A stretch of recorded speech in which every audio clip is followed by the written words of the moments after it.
क्या सारे के सारे 9 लोगों को एक ही दवाई लिखी गई है?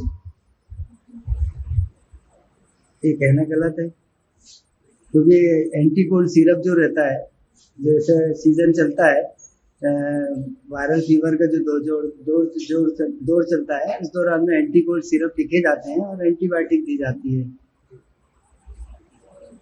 तो सर आपने अभी तक कितने बच्चों को लिखे थे ये कफ सिरप, जब पिछले 1 महीने में, लास्ट 1 मंथ में? ये कहना मुश्किल है, क्योंकि बहुत सारी दवा एंटी कोल्ड का यूज किया जाता है, किसमें कितनी किसको कितनी दवा लिखे थे ये कहना मुश्किल है। सर आप कब से इस कफ सिरप को लिख रहे हैं? पिछले 15 साल से। पहले कभी ये प्रॉब्लम आई सर इस तरह से? कभी नहीं।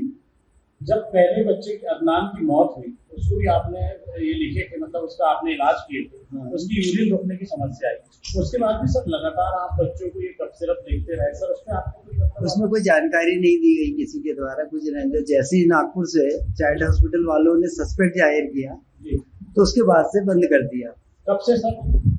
अब उनकी एडवाइजरी है, उस तारीख देखना पड़ेगा। लेकिन सर 9 बच्चों की जो मौत हुई सभी सर एक साथ नहीं हुआ, नहीं, एक के बाद एक उन्होंने इलाज कराया, लेकिन सर सबकी पर्ची में तो वही सिरप था जो आपने लिखे, कोल्ड सिरप।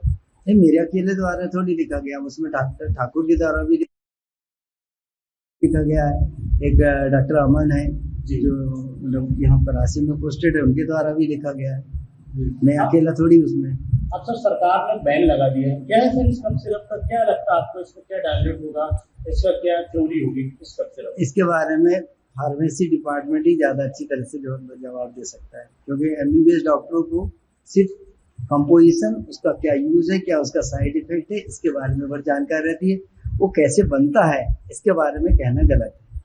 वो फार्मेसी डिपार्टमेंट के जो लोग रहते हैं, जो कोई भी फार्मूलेशन को बनाते हैं, क्रिएट करते हैं, फिर उसको मिलाते हैं और कैसे उसको मिला के कॉम्पिटेबल बनाते हैं, वो सारा काम फार्मेसी डिपार्टमेंट का होता है। जितने बच्चों की मौत हुई है अभी, सभी बच्चों की लगभग यूरिन होना बंद हो गई है, तो इस सिरप में ऐसा क्या रहा होगा, आपको क्या लगता है? मतलब आप एक डॉक्टर, शुरुआत के दौर में मुझे ये लगा था कि वायरल इन्फेक्शन है, और तमाम जो खबरें आ रही थी कि कुछ वायरल इन्फेक्शन है, जैसे H3N2 वायरस है, उसके कारण से तेज बुखार आएगा, सर्दी जुकाम होएगी और पानी की कमी होगी, उसके कारण से किडनी पे इफेक्ट भी आता है, ये इंसिडेंट था। और दूसरा कुछ रिकेट्सियल डिसीज होती है, जिसके कारण से भी सेम की हाई ग्रेड फीवर रहेगा, बॉडी एक होगी और उसके बाद में किडनी पे असर आता है। तो बहुत मिक्स पैटर्न, मतलब मैंने कि क्लिनिकली समझ में आ रहा था।